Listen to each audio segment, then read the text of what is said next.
Hello, everybody. Give me 2 minutes because I forgot to put up my screen. It'll be just a second. I'll be right back.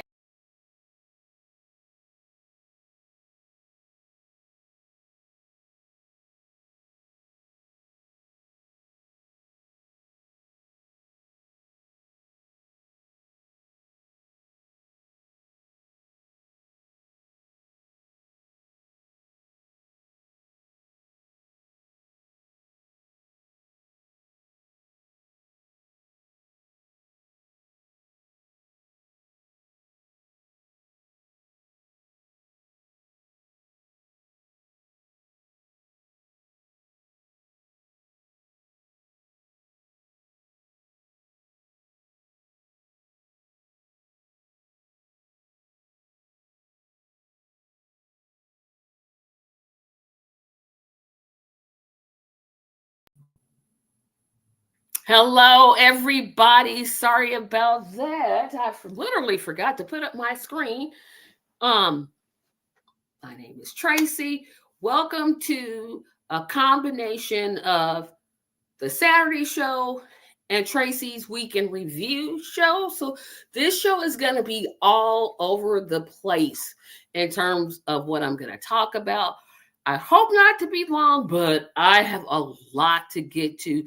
So let's start it off by getting some bills paid here.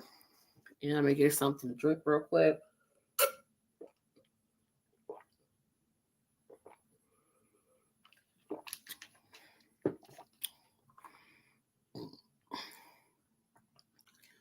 So, subscribe to the channel.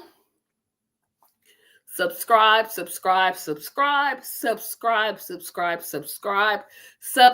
have 365 subscribers.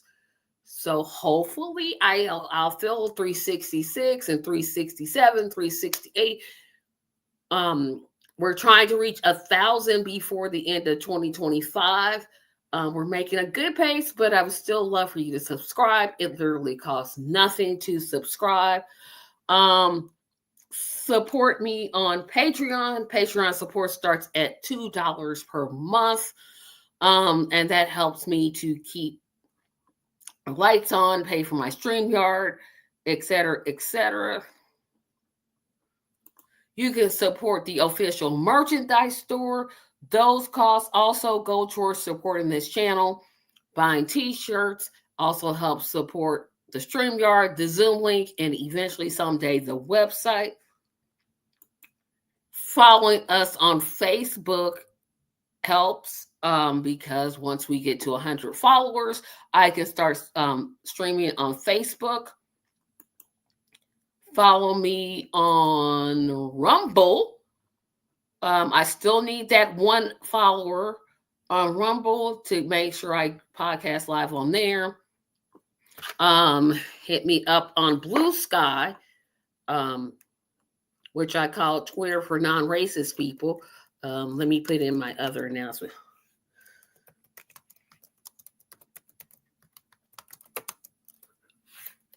Hold on a second, guys.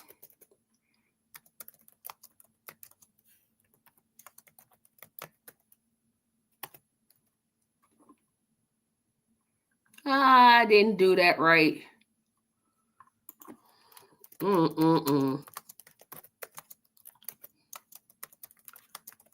Okay.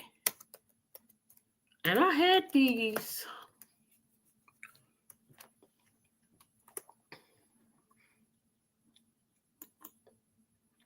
Mark your calendars. Friday, May the 2nd. It's closer. It's way closer than I even thought. A few days away, as a matter of fact. Help us on Friday, May the 2nd. I will be hosting a channel fundraiser. My goal is to raise $700 in one night to go for the $600 in StreamYard charges. And then the remaining 100 will go towards the website. Help us to get 50 likes and 35 shares. We need 50 of you to like and 35 of you to share. So this week has been a really busy week.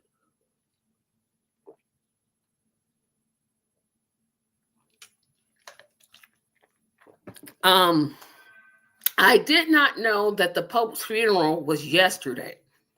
For some reason, I thought it was going to be this week. And no, I was going to say his spouse, but Catholic popes aren't allowed to be married.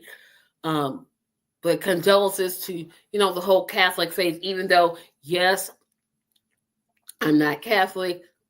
I'm not sure if I understand all of what they believe, but anytime you lose a leader of that magnitude, it can be devastating. So keep them in mind as they get a new pope who will not be black. I know some of you all out there are hoping for a non-white pope. It's not gonna happen. Can we just put this in perspective? It's not gonna happen. It's just not. But just keep them in mind as they make the process according to getting a new pope. I do want to talk about a bunch of things. Yes, I'm going to talk about what's in the title, but if you think that my other Saturday show is off all around the place or off topic and doesn't make any sense, this one certainly won't make sense. I'm going to talk about the NFL draft. It's just a thing. I'm going to do it. So if you don't like football, I don't know what to tell you because I'm going to talk about the draft. I'm going to talk about, and I cannot pronounce his name right. It's not Shiloh Sanders, but his other son. Um, oh my goodness. What is his other son's name? Shedeur Sanders? Yeah, Shedeur Sanders. I'm going to talk about kind of like the media's obsession that he fell out the first round. So yes, I'm going to talk a lot of football today, but I'll talk about it in a larger context. I'm also yet another football topic. I'm also going to talk about the Shannon Sharpe situation, but again, I'm going to do it in a larger context. And both of those will kind of be similar, so just be patient with me on them. But I'm going to talk about that in a larger context. I'm going to talk about a little bit about my Tuesday show. Yes, the Tracy show will return Tuesday night every week because I keep getting these interviews sporadically. But when I get one, I always like to do it on Tuesday when I'm not talking about Justice for All Party and I'm doing something outside that. I always like to do it on Tuesday. So I will have an interview on Tuesday. I'll talk a little bit about that and who I will be talking to. I also want to talk about why I want to talk about the new Rebellion Pack and David Hogg and the whole thing of trying to get us back into the DNC. So, like I said, a whole lot of topics. Probably won't get to best Motown groups. We all know it's the Jackson 5, right? We do know that the Jackson 5 are the best Motown group, right? So anybody that doesn't think that the Jackson 5 are the best Motown group, I don't know where you've been at because, like, they're literally the best. But I was going to talk, if so much of what I wanted to talk about today and yesterday was two different shows. I didn't do a show yesterday because I was tired. I decided to do a deep clean of my kitchen. And I started at 6 o'clock and I didn't get done until about 2 o'clock in the afternoon. And I did laundry. And keep in mind, my washer works, but my dryer does not work. So I washed all my clothes. I washed my white clothes first. That took about an hour. And then I washed all my dark clothes, which took an hour and a half. So I had to take the trash from everything I cleaned up from the kitchen to the living room, put that in bags, take it to the city dump, then come back, wait for the clothes to be rinsed out in terms of washing, then put that in bags, take it to the laundromat, put like 15,000 quarters in there, seemed like. So I was tired. Yesterday, it wasn't going to be a show, which, again, I was going to move it today because of that, but not realizing or not remembering, oh, I want to talk about these other things too. So we're going to be all over the place today. And, you know, that's just the way it's going to be today. But that's why I was not on yesterday at 2:00 p.m. Of course, I still did my Justice Is Here podcast. I did that at 7. But that took me from once I got home at 3 to like 7. Oh, I was already going to take a nap, but I had to go to a Justice for All committee meeting. So I was just like, okay, I got to get to sleep sometime within these next few minutes or next few hours. So hopefully today's show won't be like really, really long. But we're going to talk about the draft. Okay. So definitely I'm going to talk about who my team, the San Francisco 49ers, picked. Yeah, I know most of my audience knows me through politics. But if you also know me, you know I am a huge, huge, huge fan of the NFL and specifically the San Francisco 49ers. They've been my team since I was 6 years old. I live in Indianapolis. That's okay. I've never been to California. Oh, well, someday I'm going to go out there and see a home game. It's going to happen, right? So the draft was actually, it started Thursday. Let me take that back. It started Thursday. It goes Thursday, Friday, Saturday, and I believe it ends today, or ended today. So the idea, especially in the first round, for all of you that don't know football, if there are 17 games played in an NFL regular season, the worse you are in terms of your record, the better draft pick that you get. So if you went out there and lost all 17 games, you're probably guaranteed going to have either the number 1 pick or number 2 pick. And why do I say that? Because it's possible that 2 teams, although that's never happened, go 0-17. So every team won a game in 2024. So that meant that there were a couple of teams kind of vying for that space. So if you go number 1 in the draft, like you are the first person they call, that means that the team you're going to is terrible. You're not going to the 49ers. You're not going to the Eagles. You're not going to the Chiefs. The team you're going to has had a very terrible season unless the team that got the number 1 draft pick they traded down so they don't have to pay. Because if you're the number 1 draft pick, your payday gonna look real nice. You're gonna get some money because you're gonna get some money for being the number 1 draft pick. So sometimes what teams will do is they will trade down so they don't have to pay as much. But that's a whole nother discussion that we could have. But I know most of you are like, oh, like football, but get used to it because I do. I'm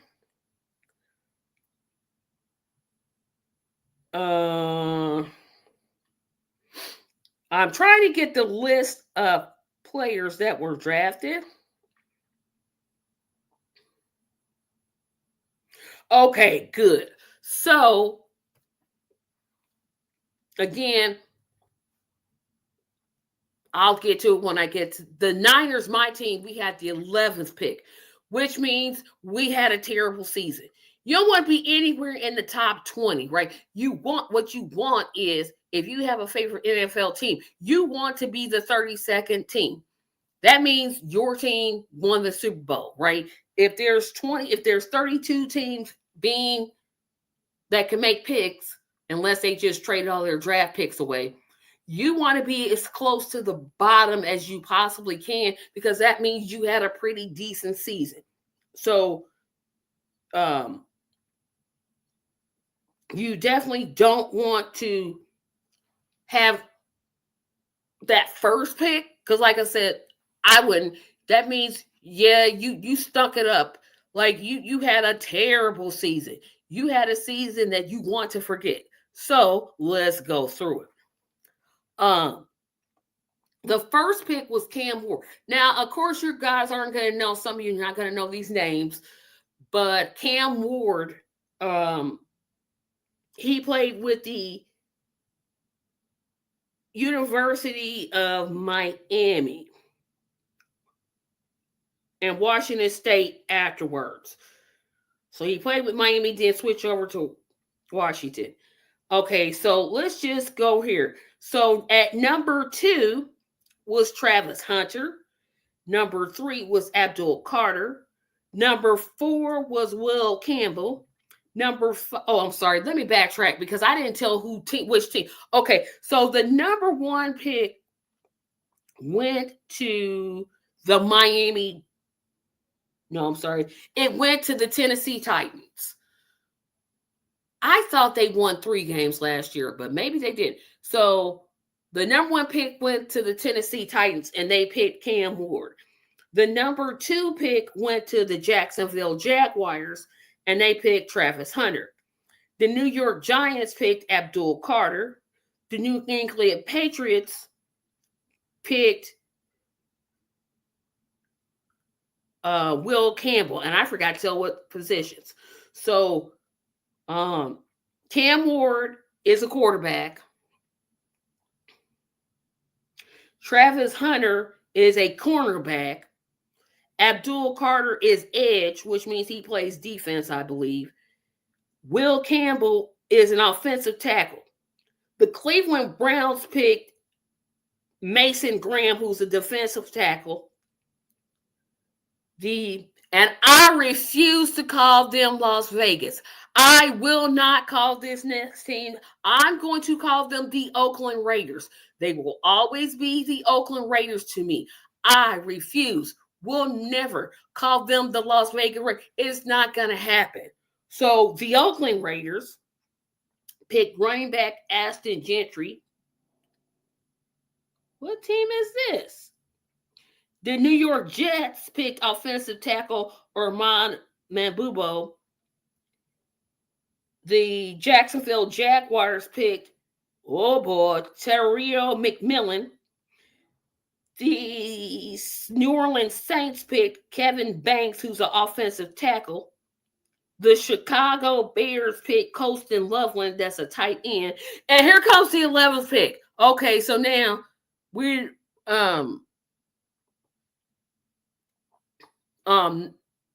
now we can. My team picked 11th. Again, that means our season, it didn't go quite, the way I want it. Because, I want that 32nd pick. I want that pick way down there. I want to pick way down there. So Michael Williams, welcome to the family, Michael. You're a 49er. Once you're a 49er, you're always a 49er. Welcome to the family. I've heard great things about him. He plays edge. So I've heard he's really good in terms of his stance, in terms of his play. So I'm looking forward to great things. Okay, Travis Hunter. Oh, he played. Yeah, he doesn't do it. But I thought he was just a cornerback. And hello, Rue, by the way. I thought he was just a cornerback. I did not realize he also played wide receiver. The Packers picked a wide. Okay, I'm getting to the Packers because I don't think I'm down to them yet. Because I gotta reflect on the number 11th pick. Because like I said, we got Michael Williams, and I say we. I know I'm not gonna be playing football for no team. I know that, right? I'm not. The 49ers aren't paying none of my salary, right? They're not. But we got Michael Williams. I've heard some great things about him. Again, let me get down here. I just had it. Okay, so number 12, the Dallas Cowboys picked Tyler Booker, who's an offensive guard. The Miami Dolphins picked at 13th. They picked Kenneth Grant as a defensive tackle. The Indianapolis Colts picked Tyler Warren, a tight end. The Atlanta Falcons picked Jalen Walker, a linebacker. Number 16 was Walter Nolan, who's a defensive tackle. And of course, he's going to play with the Arizona Cardinals. The Cincinnati Bengals picked Shamar Stewart, who's an edge player. The Seattle Seahawks have Gray Zabel, offensive guard, at 18. The Tampa Bay Buccaneers picked Emeka Ekpuka, who's a wide receiver. The Houston Texans. The Texans, are they called the Houston Texans or the Texans picked Jadir Brannon at cornerback. The Pittsburgh Steelers at 21 picked Derek Hammond. At 22, he's a defensive tackle. Then here's another team I'm not going to call. They're the San Diego Chargers. I will not call this team the Los Angeles Chargers.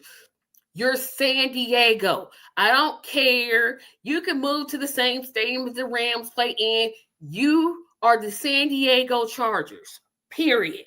So the San Diego Chargers pick Amar Hampton. He's a running back.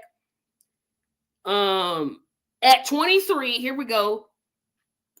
At 23, the Green Bay Packers picked wide receiver Matthew Golden. Yes, they haven't picked a wide receiver since 2002. But can you name the wide receiver they picked back in 2002? Then the Minnesota Vikings picked offensive guard Devon Jackson. The New York Giants at 25 picked Jackson Dart, quarterback. At 26, the Atlanta Falcons picked James Pierce. He's an edge player.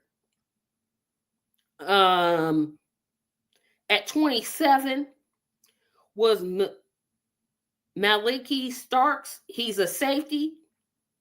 At 28 was the Detroit Lions with Tyreek Williams. He's a defensive tackle. The Washington Commanders at 29 picked Josh Conley. He's an offensive tackle. At 30, Maxwell Hairston, who's a cornerback, was picked by the Buffalo Bills. At 31, Jaheed Campbell was picked by the Super Bowl champions.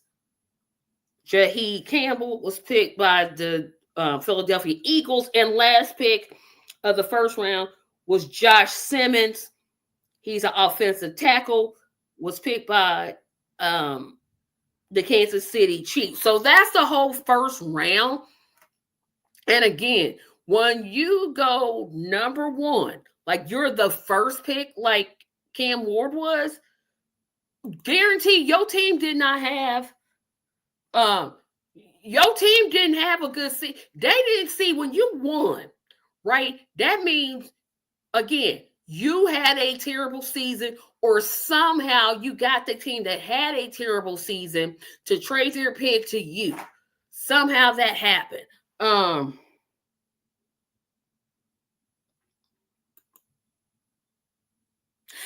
don't know. I'm thinking they're called the Houston Texans, but I'm not sure. I'm not. Hello, Nelson. Thank you for tuning in. That's what I'm not sure of. I thought they were called the Houston Texans, but they could just be called the Texans. Let me just go. Okay. I'm going to just check because I've been calling them the Houston Texans for some reason.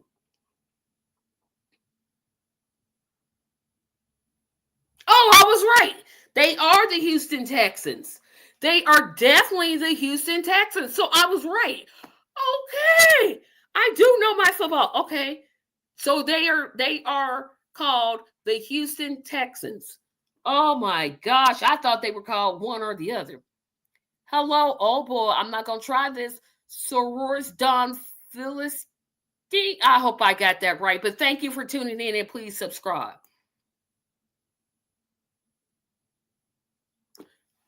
Okay, now you're going to get into the history of. They were called. They were called the Houston Oilers, and they became the Tennessee Titans. That is exactly correct. It isn't this one. The Tennessee Oilers, no, it was the Houston Oilers. They became the Tennessee Titans. Just like, I got it, the Baltimore Colts became the Indianapolis Colts. Cleveland Browns became the Baltimore Ravens. But then Cleveland, the city, sued the NFL to maintain the name, and they got Cleveland back. It's a whole trickery, slippery slope. And the reason I call the Los Angeles Rams the Los Angeles Rams is because they started in Los Angeles, then they moved to St. Louis, and then they moved back to Los Angeles. So I've always, even when they were in St. Louis, I was still calling them the Los Angeles Rams, which again, I'm not going to call the Raiders the Las Vegas. You're Oakland. You are the Oakland Raiders. I don't care. You can call yourself whatever you want. I'm going to call you the Oakland Raiders. That's who you are to me. And the same thing goes for the San Diego Chargers. I don't care if you play in Los Angeles. You are the San Diego Chargers, period. So there's a couple of things that I want to talk about in terms of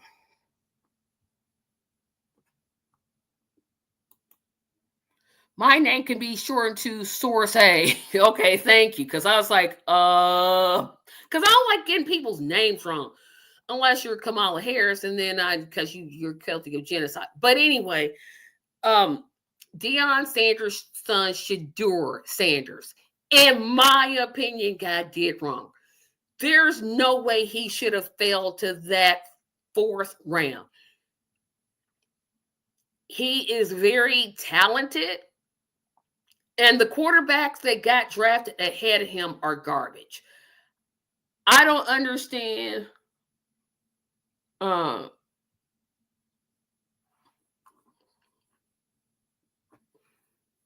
don't understand how Shedeur Sanders fell as far as he did. Now, Deion's other son, Shiloh, wait a minute.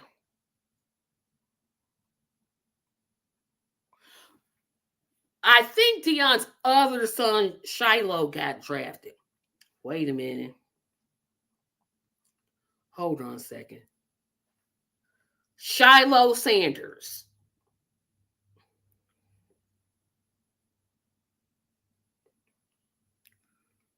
But who's his daddy?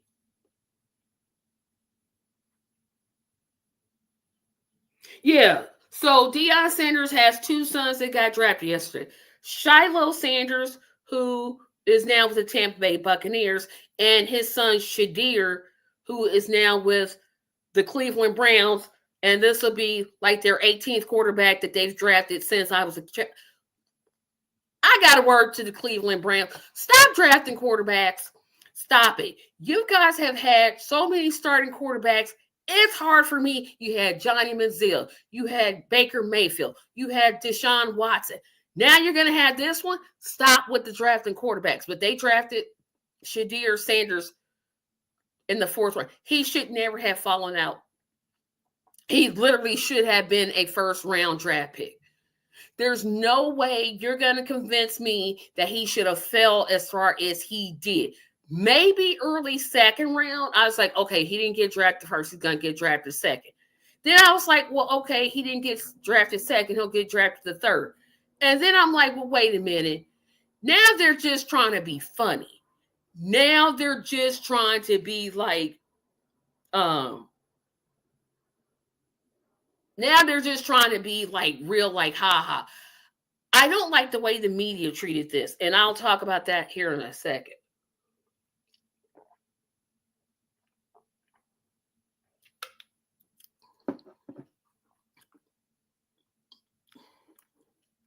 Hold on a second. Because we got some comments in the Jets and Giants are both from New Jersey, but they're both called New York. I don't know why they play in New Jersey, and they're both called the New York Jets and the New York Giants, and somehow they play in New Jersey, but they do. Don't ask me why. I guess New York isn't big enough. Um, they were also known as the Oilers in my youth before they became the Titans. The Jets got a new coach and got rid of Aaron Rodgers. Yes, that diva. Yes, I called the man a diva. I sure did. And that's not misgendering. The guy makes me ill. Like, he's a coach destroyer. But let me get back on Shadir Sanders. The media they seem to be a little bit too gleeful that he had dropped. I don't understand why he dropped. Yes, he missed the Senior Bowl, but what's the point in playing the Senior Bowl, right? And he missed the combine. So, that should have. I know other players that have missed the Senior Bowl and missed the combine, and they still didn't drop down to number 4. Another thing that the media, especially ESPN and Fox Sports News, trying to say, oh, well, he came in and he was too arrogant. Well, when you play sports, you're supposed to be arrogant. You want to. I don't want a player that's I don't want a player that sits there, oh, I might be good. No, you need to come in trash talking and running your mouth. Did you hear that, Michael Williams? Did you hear, or Mikael Williams, did you hear that? Don't you come in with that soft, I think I'm going to fit in. No, you know that you're going to fit in. If you don't have confidence, and I'll say even cockiness, because I think that's what it takes when you're talking about playing professional sports, you have to come in with an air of arrogance. You can't be timid. Football is not the sport for that. You can't play football, basketball, baseball. You can't be timid. You have to come in with that arrogance. And I personally, as long as you're not putting down other players and saying, well, they're not as good as me, and you haven't proven yourself. But I have no problem with his arrogance. I think he got pushed to those later rounds in both of his sons because of who his father is. We all remember Deion Primetime Sanders. The man ran his mouth. But keep in mind, the man also backed up what he was saying. Right? He ran his mouth. And he backed it up. He was not one to tell you that he will be the first person to tell you how great he was. And that's what I want to see in terms of the players that got drafted with the Niners. I want you to come in and think, I'm the best person that played this position. I don't need you to be scary and timid and humble. Humble, yes, always be humble. But I don't need you to come in here and talk about, well, I might not be the best, but I got some proof. No, you come in with the attitude, I'm the best, and I'm going to go out there on Sundays and prove that I'm the best. I think that this racism, the fact that said, well, he got humbled.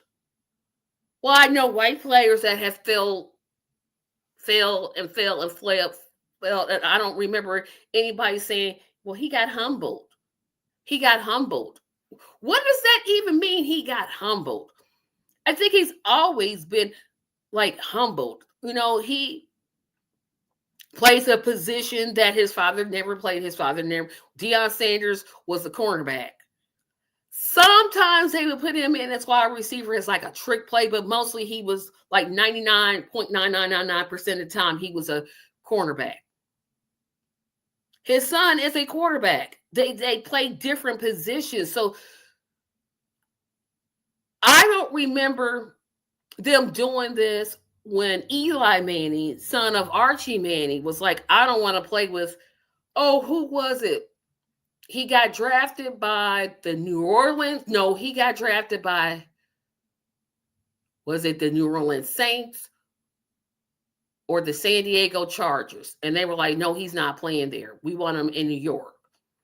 It was some kind of way they did a trade and nobody said a mumbling word about it.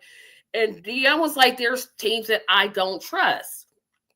and his son gets punished for it. And I don't understand why. If you're a player, I mean, as a worker, there are places you want to work and other places you do not. You're the one providing the labor. You're the ones putting seats in the stands. Why shouldn't you get a say in where you play or where you don't play? I've never understood this mentality, right?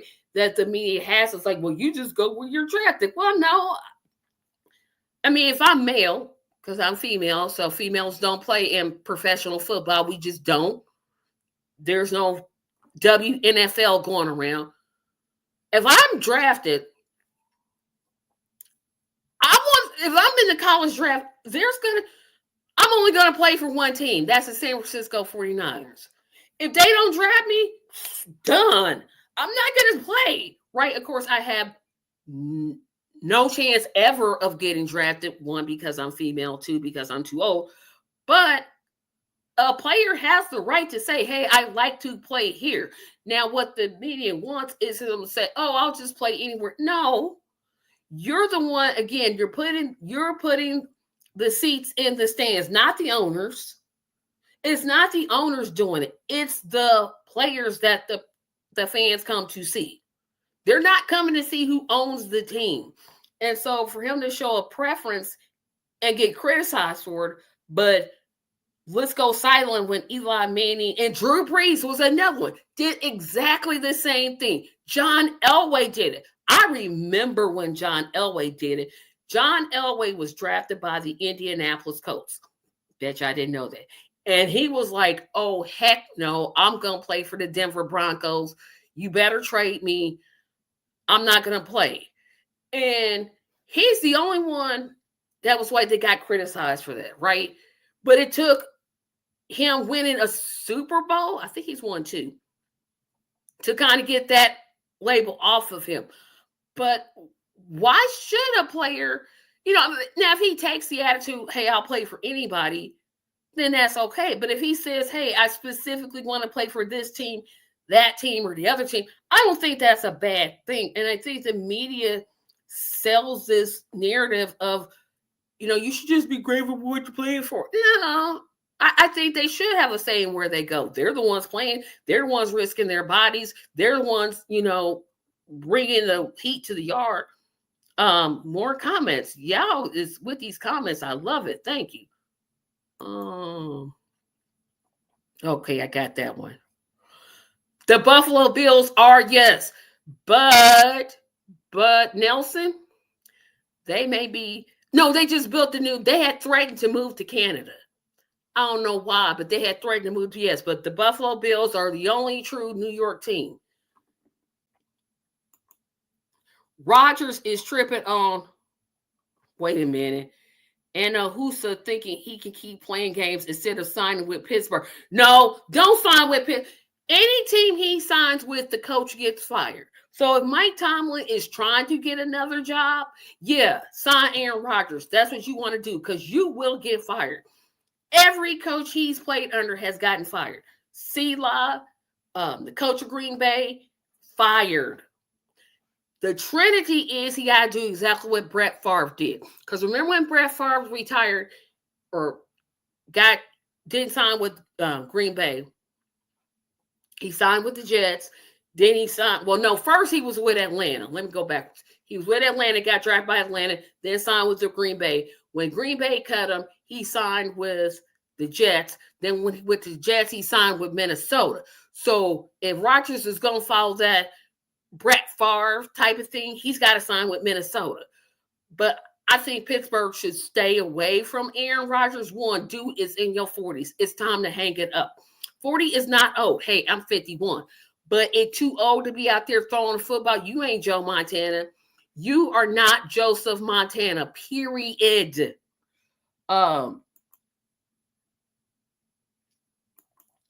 Rodgers got his record of 500 touchdown passes, but he should consider retiring, but his ego's not going to let him, right? And thank goodness if he is signed as a Niner, I'm like, I'd have been fussing, yeah. I'd have got on here and did a whole show. I was already distraught when Richard Sherman, the Seattle Seahawks, had signed with San Francisco. I blew a gasket. Oh, I blew a gasket. I don't want to be blowing two gaskets. No, I think a lot of this draft was defense, which, defense wins championships.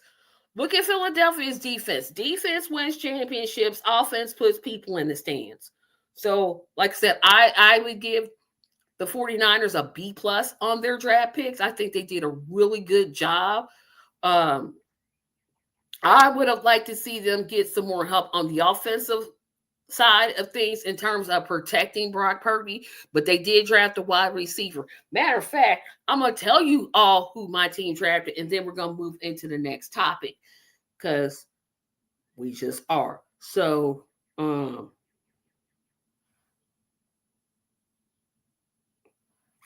two of Deion's sons got drafted on the same, well, not the same rounds, but let's see.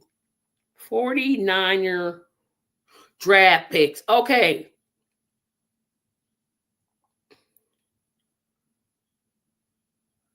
Okay, so of course I already talked about the 11th pick. I'm still gonna say Mikael Williams, but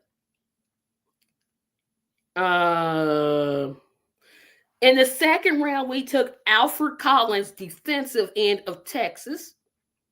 Then the third round we took linebacker Nick Martin. In the third round we also got Upton Stout, cornerback. In the fourth round, we got CJ West of Indiana. I think that's like the first time we've drafted. We also got another fourth round pick, and we got Jordan Watkins,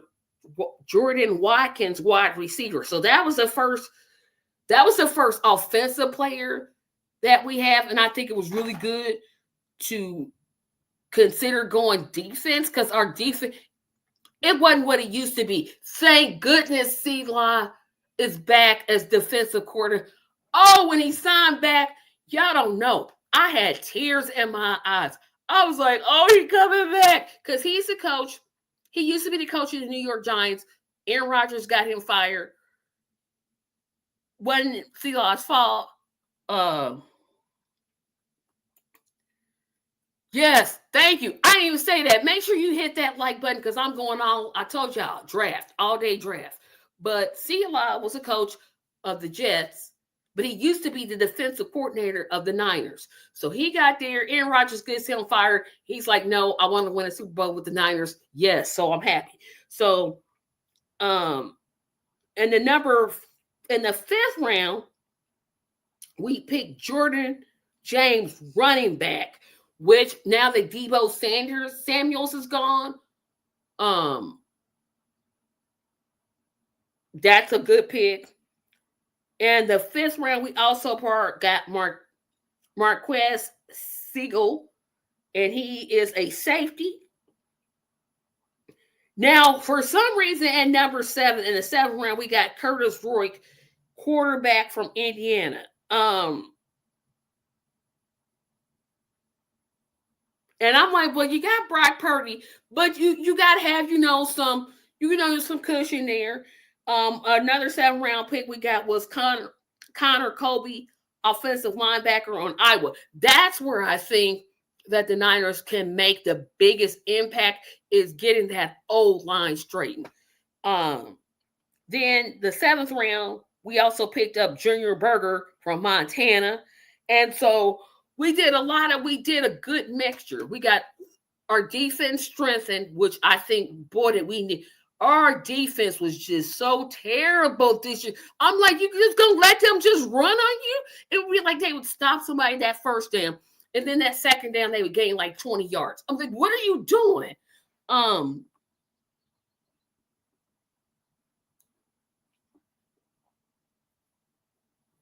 So overall, I give this draft a C minus. Not the Niners picks, because I think the Niners picked good. I wish they would move it back to New York City though, because I'm tired of the draft moving around to these different cities.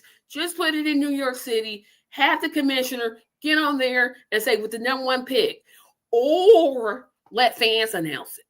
See, that's what you do. You get me up there and And they were like, from Indianapolis, Indiana, announcing the 32nd pick for the San Francisco 49ers, meaning we won the Super Bowl that previous year.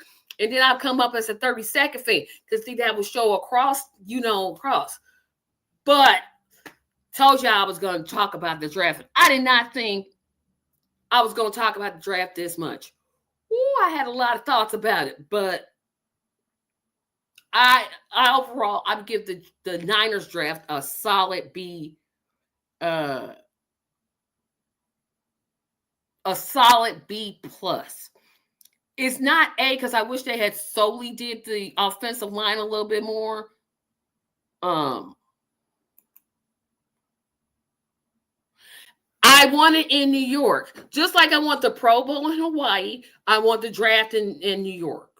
I wanted to go back to the way it was when I was a child. But if they ever have the draft in Indianapolis, I'm gonna be going. I'm just saying.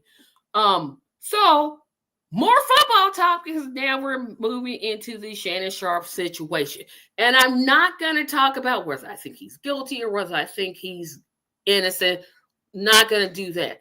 But I will talk about this. Of course, if you live under some type of rock, Shannon Sharpe is being sued for $50 million, and I don't know his accuser's name, so please don't be like, she doesn't even know her name. But he's being accused of sexual SA, and he's being sued for $50 million. This comes upon the rumors that he was about to sign a $100 million contract with ESPN. And of course, Sharpe is denying that he SA'd her. He's saying that the relationship was now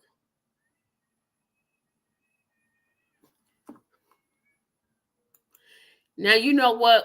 I don't think they played the same position, right? Because Shannon was on. Did they play the same position? I don't think they did. They might have, but I thought.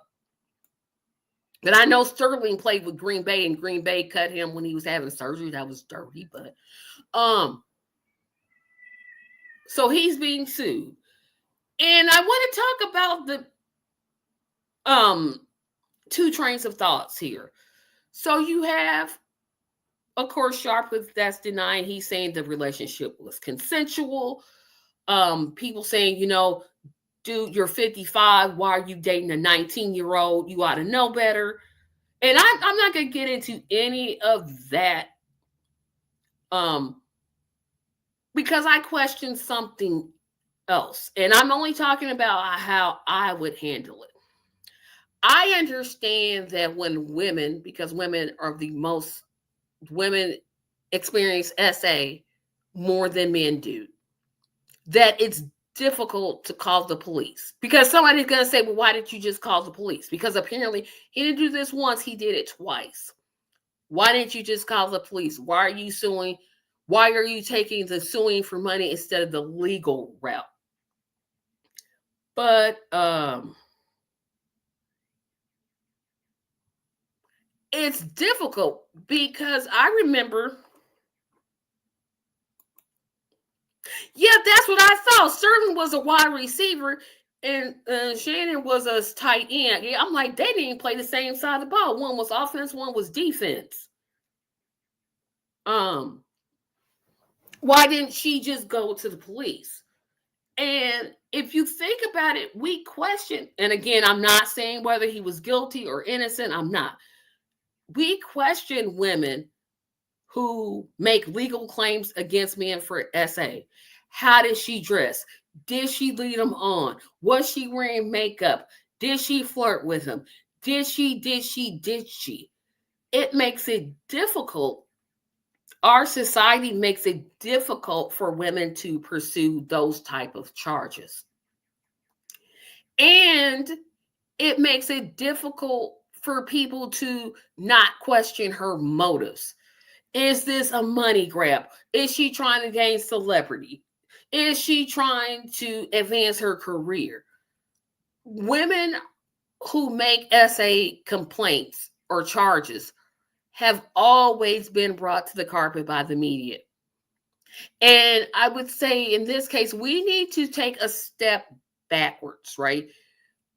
I'm not going to talk about whether he's guilty or innocent or any of those things, but I know that it's difficult sometimes for women who have experienced SA to come forward to the police and say, I've experienced SA, and get what is what we would deem a fair trial.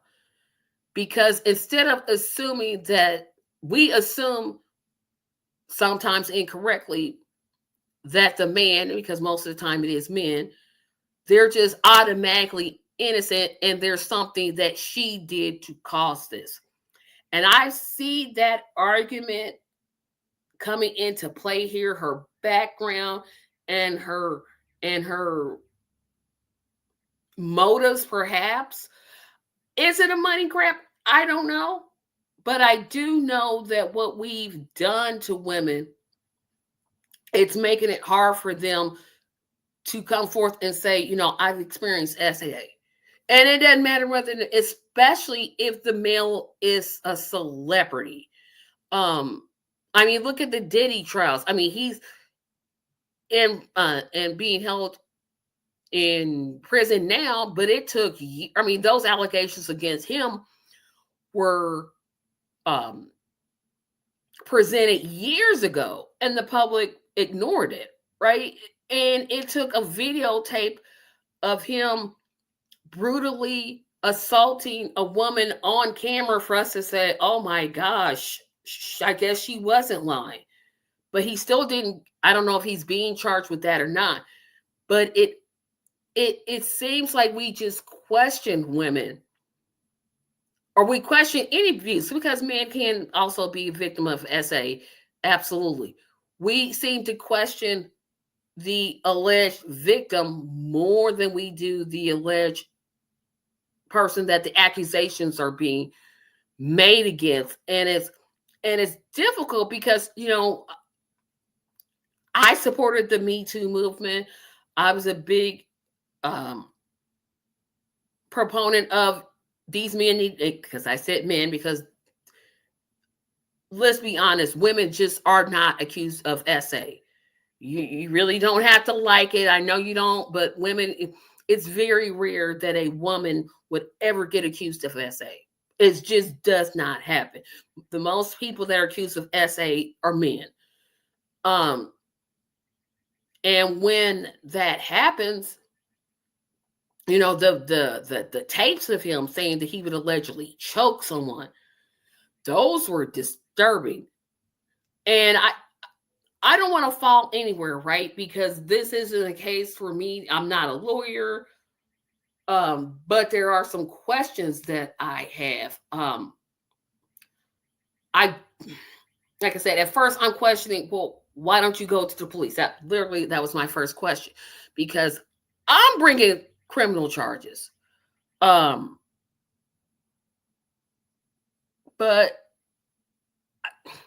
again, this is where it gets difficult, because let's just say Sharp is guilty, he did it, and he loses the lawsuit and has to pay her $50 million. Is that going to make up for the trauma and the pain that she experienced of being threatened to be? Is there ever amount of money that's enough? Who determines what is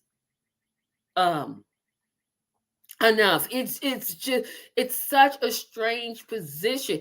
But the way the media is kind of coming on, just questioning her and not questioning Sharp as well. And should we really even know that he's being sued? If you think about it, if we believe that all people are guilty, anybody accused of a crime, well, actually, he's not being accused of a crime. Let me take that back. He's just being sued.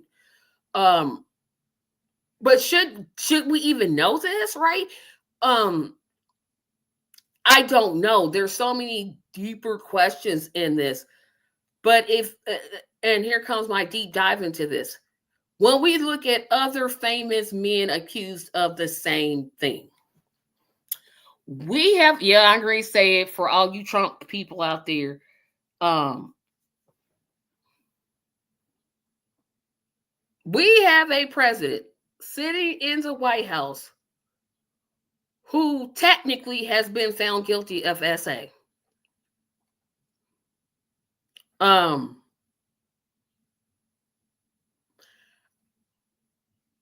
we have Bill Clinton that was accused of SA. We have Joe Biden that was accused of SA. We have Robert F. Kennedy Jr. that was accused of SA. And in all of those cases, just like the Shannon Sharp situation, the woman was accused. Her background was brought into question. Her standing in the community was called to the carpet. Why? Why do we continue to punish women who have experienced SA? Right? And if you listen to specifically the Tara Reid case, right, she didn't even go to the police. All she made was an accusation and said, hey, this happened. And she had to go to Russia because her life was threatened. I mean, you have people that were just like, again, sending her death threats. And I don't know. I don't know when we're going to start protecting our women.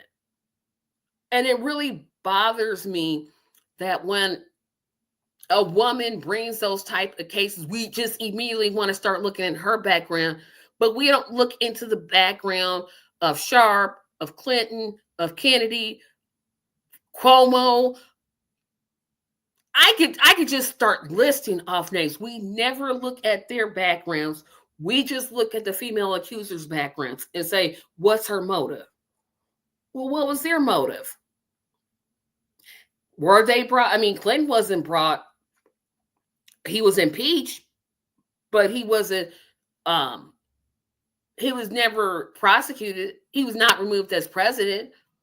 Um when you had Kennedy that had that virtual affair with a reporter or whatever that was, I mean, we just didn't do it. We just immediately went, well, what's her motive? Again, Tara Reid, she got death threats because she just made an accusation. It ended up having to move to Russia. Well, I think she's back in the United States. But I wonder, what's it going to take for us to protect, or, well, one, we want to eliminate SA as much as we can. We don't want anybody to ever experience it. But why are we so quick to make women who make SA charges? Why are we so quick to make them the aggressor? Right? We're just so quick to do it. Now, of course, yes, I know somebody's going to say false charges. Are there false charges of SA? Absolutely. But I would say this: once it's decided by a jury in a court that that person is guilty, then we need to not make any opinion until it's put on trial. Now, of course, that's not going to happen in the Shannon Sharp case because that person, whose name I forget, has decided not to take that route. She's decided that she's just going to sue for monetary fees. So again, even if she does win, I don't know if SA has, I don't even know what state it's in. If there's a statute of limitations, I think that's what they call it when you can't bring charges after so long. Would he then be brought up on charges if he's found guilty? But unfortunately, just expect to hear more, because the media goes to this card every single time that a person brings SA charges. Look what happened to Harvey Weinstein. He was doing that for years. What was that actor's name? Kevin Spade. Kevin Spacey? Kevin Spacey. Yeah, I mean, what just walked scot free. Um, the Epstein trials. Look, have you ever wondered why those names haven't been released yet? Um, you you have people. We need to be a little more respective of the justice process. And if the jury says, okay, she's lying and here's why, I want to know, then that's when you tell me the names. I don't need to know. I don't know how I feel about it, because I feel like if you're running for office and somebody says SA, yeah, I probably do need to know about that. Um, but again, bringing up that person's past, now we're just trash talking. So I have more to say on it, but I'm looking at how long I've been on, and I'm trying to kind of like get to the end of it. Um, I forgot about this one.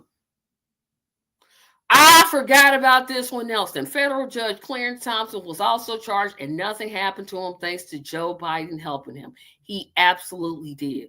We have a Supreme Court justice that was accused of SA, and nobody.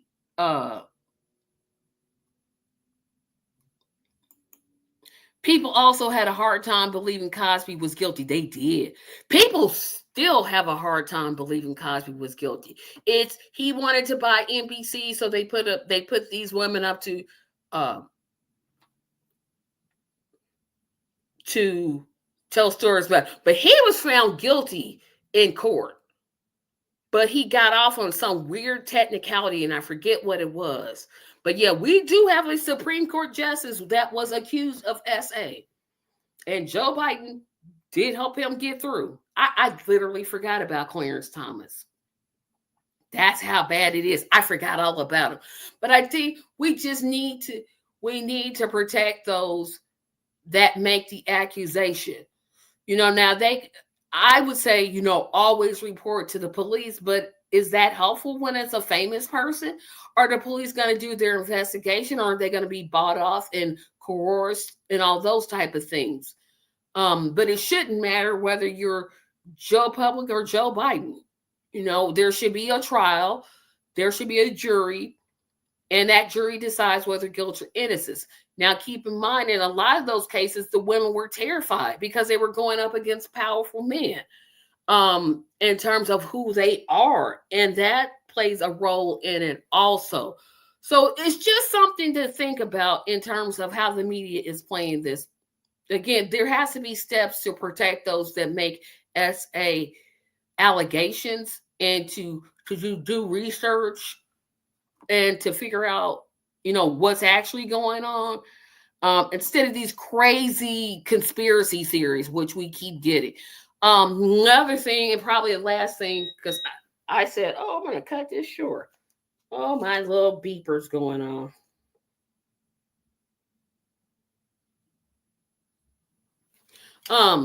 How much do I got left? 19. I'm cool. Okay. I want to talk about David Hogg. Yeah, I know. I'm talking about the Democratic Party, and the Rebellion Pact is also going to be in this last bit of discussion. And I did not get to Motown groups, so I may do that again Saturday, because I just said Jackson 5 were the best. But I want to talk about David Hogg and the Rebellion Pact that was just formed by Cenk Uygur. So, David Hogg is one of the vice chairs of the Democratic National Committee or Convention. I forget, DNC. I'll just say DNC. And what he is attempting to do, a few years ago, I would have said this is probably a good way to get the Democratic Party in line. It's his intention to raise $20 million to basically oust Democrats who have either bent the knee to Trump or aren't what he calls progressive enough. Now, I don't know if he's started raising that money yet. But this is what he wants to do. It took the DNC all of 5 minutes to come out and say, if you do it, we'll take your seat away. The chair of the DNC, whose name I do not remember, and I'm not trying to remember, basically has publicly stated, we shouldn't take any type of roles in primarying people. Now, keep this in mind. The Democrats are literally the party that screwed Bernie Sanders out of his 2016 nomination. They didn't do it once, they did it twice. So this party knows how to put its heavy thumb on a primary and control it. So do buy what you even saying something like that. You got to be joking. This party was found literally on the stands. Their lawyers said, well, basically, we can nominate whoever we want. We don't have to nominate who the people actually go out and vote for. We can sit in a back room and nominate whoever we want. Dude, miss me. So he has said, you know what? If you don't stop this raising funds, we're going to move you out of your position. Now, I haven't heard anything about whether Hogg has conceded or not, but I think he will. One, because somebody's going to get to him and say, you got to work within the party. Actually, that's what he's actually trying to do, right? But the Democrats are so far gone, but that I don't think it's going to make a difference. So even if he said, okay, I'll lose my position, I don't care, that's not going to stop the Democrats from fixing primaries. They fixed the 2016, they fixed the 2020, they fixed the 2024, they're going to fix the 2028, they'll fix the 2026 primaries. They're not going to change. Fixing primaries is what the Democratic Party does. They're sending this message that if once you get in, nobody can primary you. Let me tell you now this. It may be a running joke on this show that I should run for office. But if I was running for office, or if I'm in office, I want somebody to primary me, right?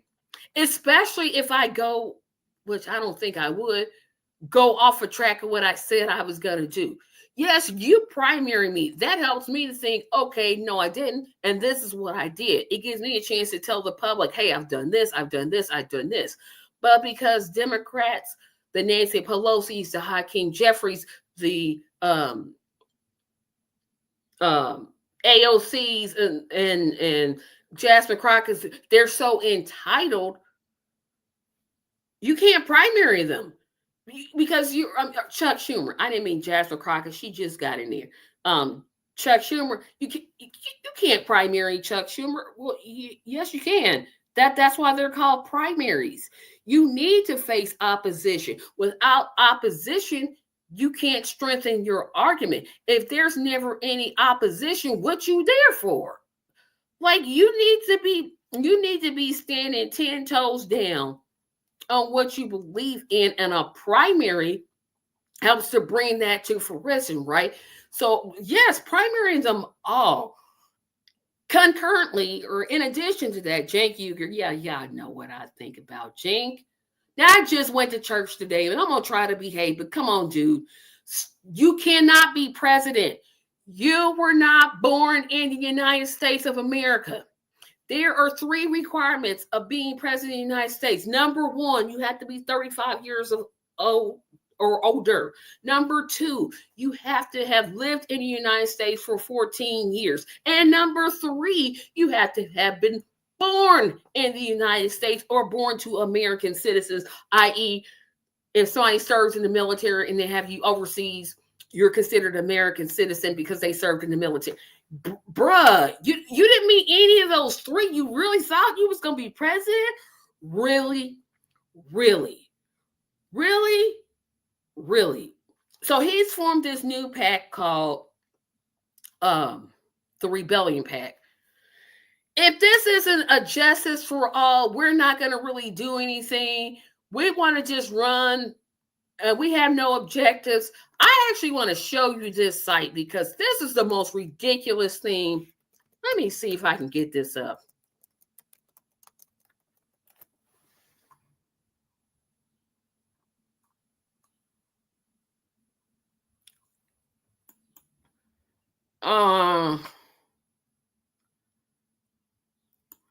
to show you their site, you guys. Well, I'll tell you one thing they got going for it. They don't got that big donate button like they used to have. Let me share this. Okay, share screen.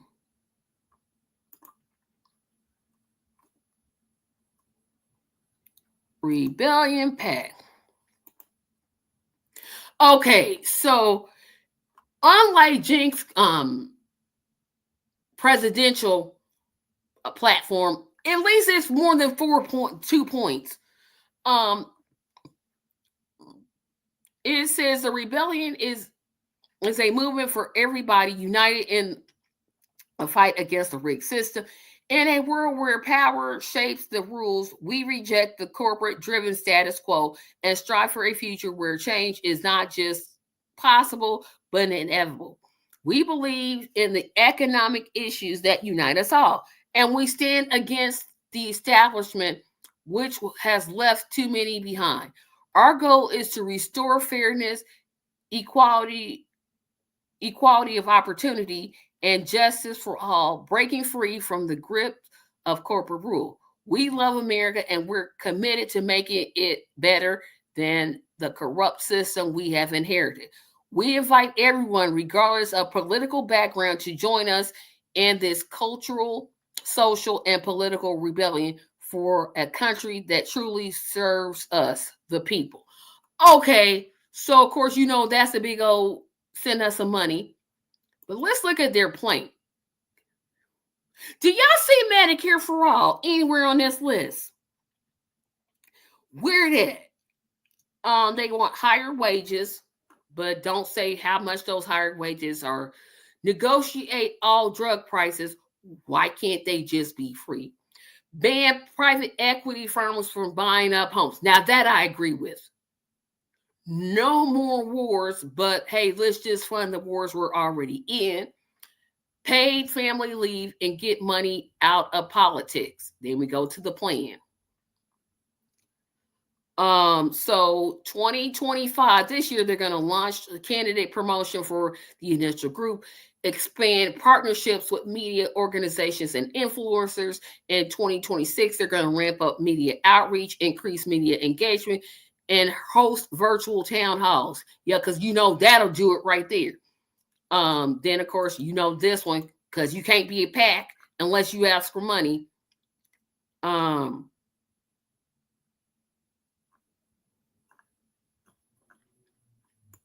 Candidates.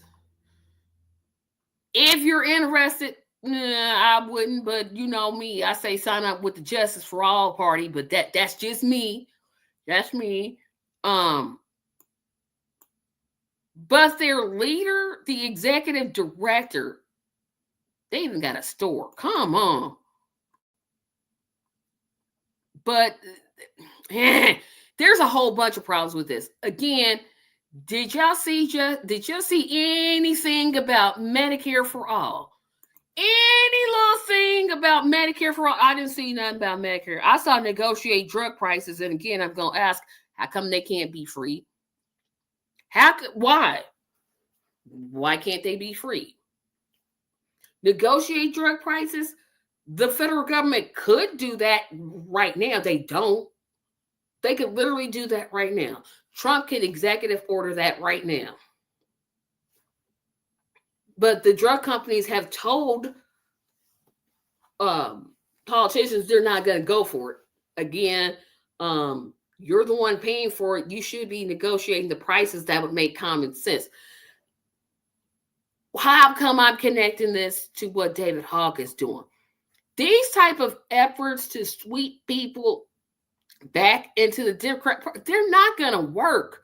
We see through this kind of thing. I can literally see through this. Again, my first question, where is Medicare for All?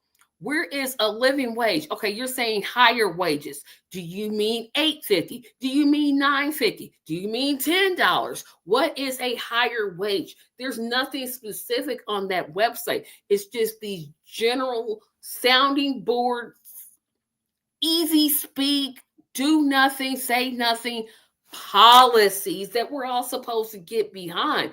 And it's hard to do that, right? You have to be specific. I think to get my attention, you're going to have to be specific. I want to hear $27 wage. First thing I want to hear. Well, first thing I want to hear is Medicare for all. No, backtrack. I want to hear we're going to stop giving money to Ukraine and Israel just to kill people. That's the first thing I want to hear. Second thing I want to hear is excuse you, Medicare for all. A year off for family paid leave. Paid leave, not unpaid leave like we do now. Well, we'll tell a woman that's expecting a baby, hey, we'll give you the 6 weeks off, but we're not paying you for it.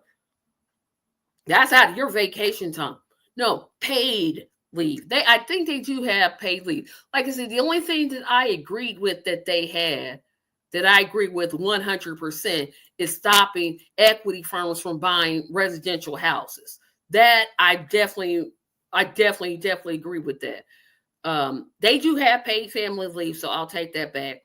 Get money out of politics. Okay, are they talking about a law that they would propose? Because the Supreme Court isn't going to overturn Citizens United. That's not going to happen. I wish I could, and I'll try it, but I don't think they'll ever come on my show. But I'll try to reach out because I just, should we fight? Absolutely. Should we get money out of politics? Absolutely. But here's an alternative.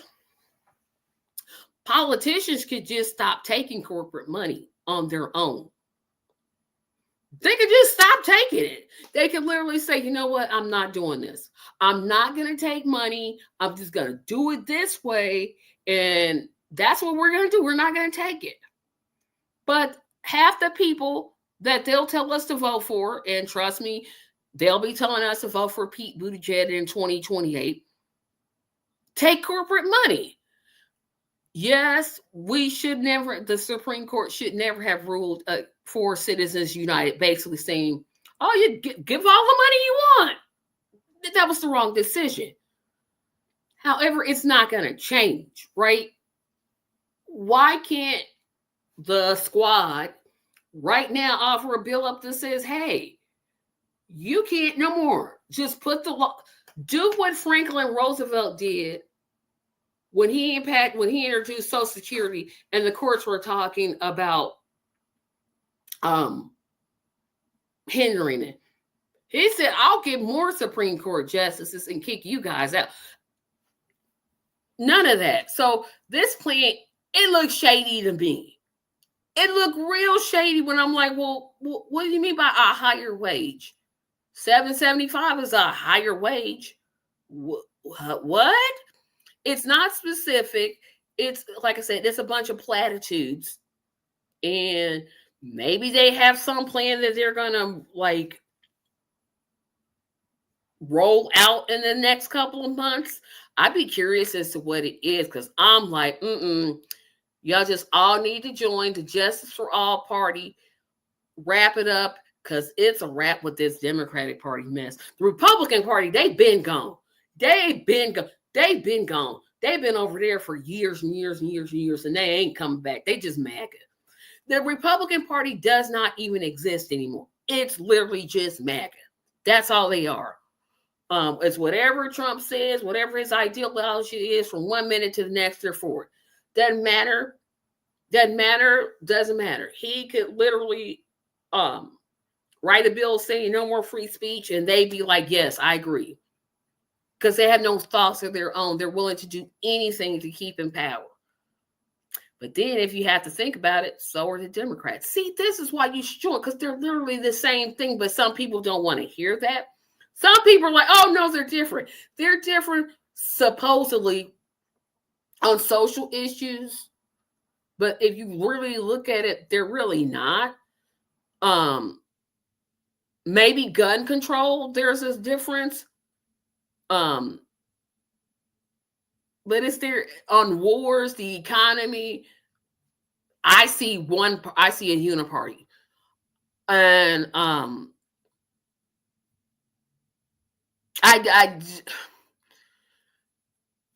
All the Republicans talk about is they're not woke. Well, yeah, because you've been asleep for so long, you can't be woke.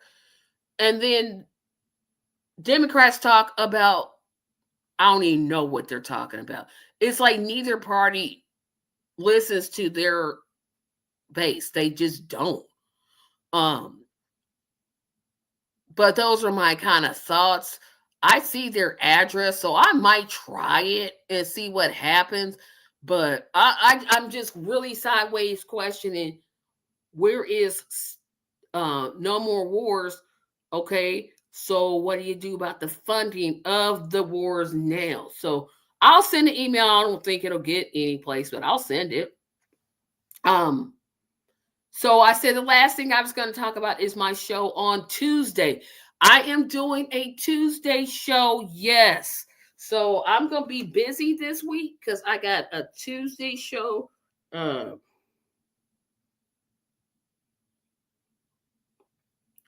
Let's see. I'm going to bring out the calendar.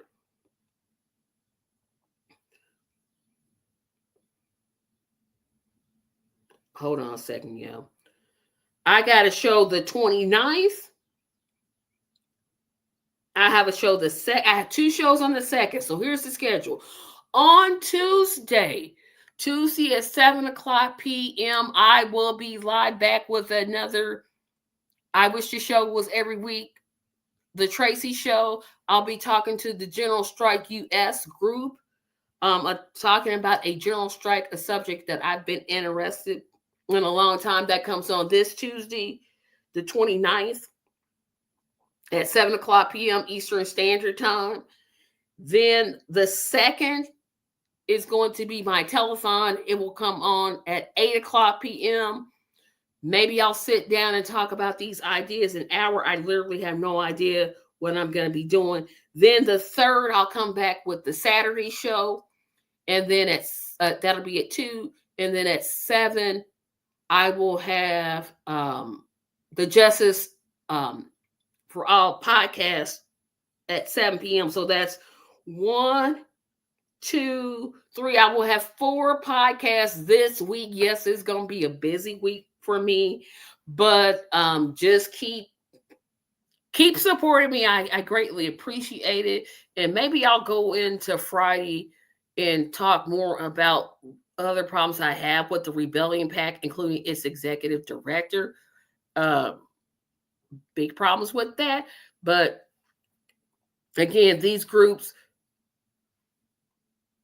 where the black see, I could go.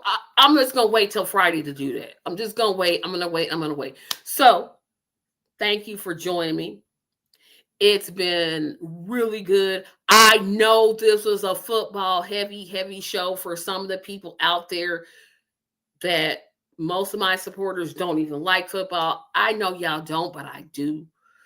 I told you in the beginning of this show, this was a show to basically console me until September when football actually returns. That the last episode of this show was going to be August the 31st because football was going to be back. That's pretty much the way it's going to work. But yeah, this was a very, very football heavy show. Spent a lot of time talking about the draft, which, I enjoy doing, but I know that's not some of you all's forte, but I appreciate you just listening to me anyway.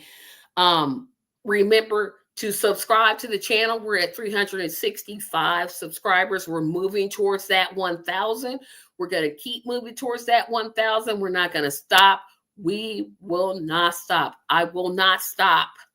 And even when we get to 1,000, we're going to hit for 2,000 and then 3. And then someday this is going to be at 1 million. But we can't reach 1 million until we reach 1,000. And we can't reach 1,000 until we get past 365. So hit that subscribe button. Remember to comment. We need 50 likes, 35 shares. Remember to join me Tuesday at 7 o'clock p.m. Tuesday, 7 o'clock p.m. Thank you so much. I'm going to take myself down, do the outro. Have a fantastic evening. Have a great Monday. I'll see you Tuesday. Bye-bye.